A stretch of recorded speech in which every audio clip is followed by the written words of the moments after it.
Halo bosku, jumpa lagi dengan channel Masno22.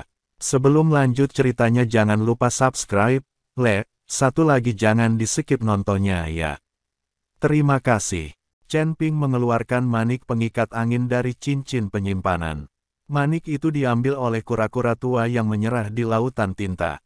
Namun, Chen Ping tidak yakin apakah mutiara pengikat angin ini dapat menahan badai sejauh puluhan mil. Semua orang tercengang saat melihat badai besar terbentuk di depan mereka. Nafas kematian menyelimuti kepala semua orang. Di atas perahu roh, terjadi lebih banyak kekacauan, dan bahkan orang-orang yang pemalu pun mulai gemetar dan menangis. Tuan, badai ini terlalu besar, saya khawatir formasi kita tidak dapat menahannya. Gu Tianchao melihat badai besar yang perlahan terbentuk di depannya dan berkata dengan cemas. Setelah mendengar apa yang dikatakan Gu Tianchao, Chen Wenliang masih jatuh cinta dan mereka segera bergabung. Rekan Daois Chen, apa yang harus kita lakukan mengenai ini, apakah kita semua akan mati di sini?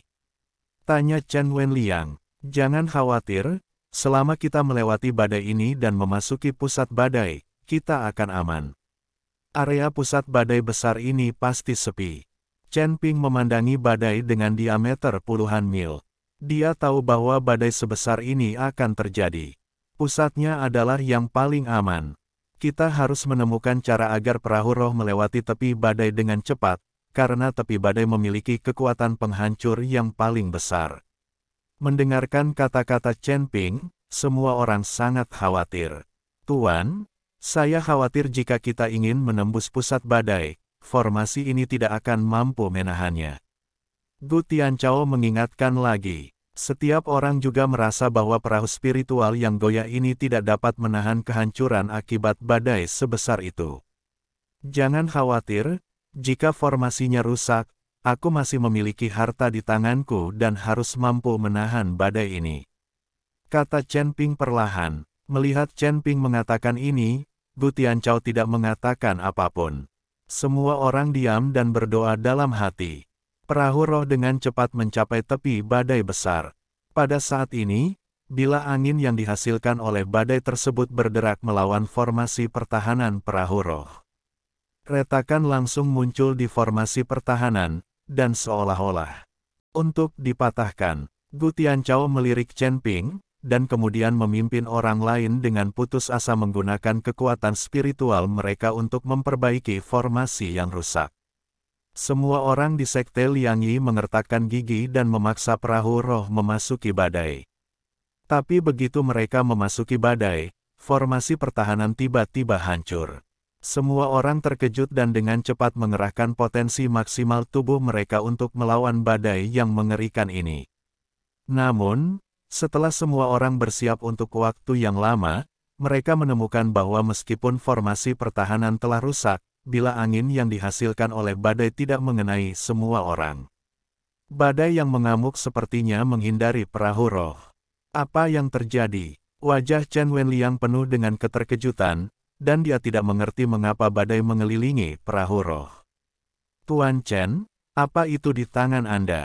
Pada saat ini, Ni Heng memperhatikan mutiara pengikat angin di tangan Chen Ping, dan bertanya dengan rasa ingin tahu. Ini adalah manik penahan angin, yang dapat menghindari ancaman badai. Kata Chen Ping sambil tersenyum tipis.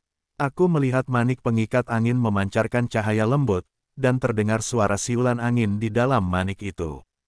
Memperbaiki manik angin, rekan Daois Chen sebenarnya memiliki harta karun yang begitu besar. Pantas saja kamu begitu percaya diri.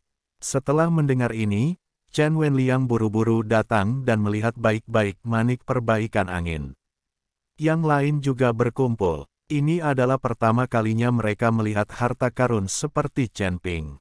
Dengan mutiara pengikat angin di tangan, perahu roh terus bergerak maju dan segera menembus tepi badai.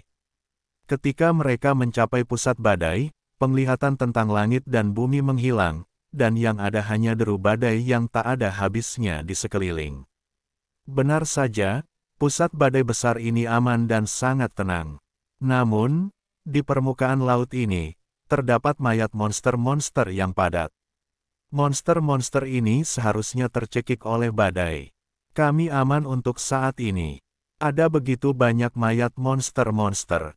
Jika ada yang menginginkan ramuan monster, kamu bisa mendapatkannya sendiri. Kata Chen Ping kepada semua orang. Ketika semua orang mendengar ini, mereka melompat ke laut satu demi satu, dan kemudian menggali ramuan binatang dari monster yang mati.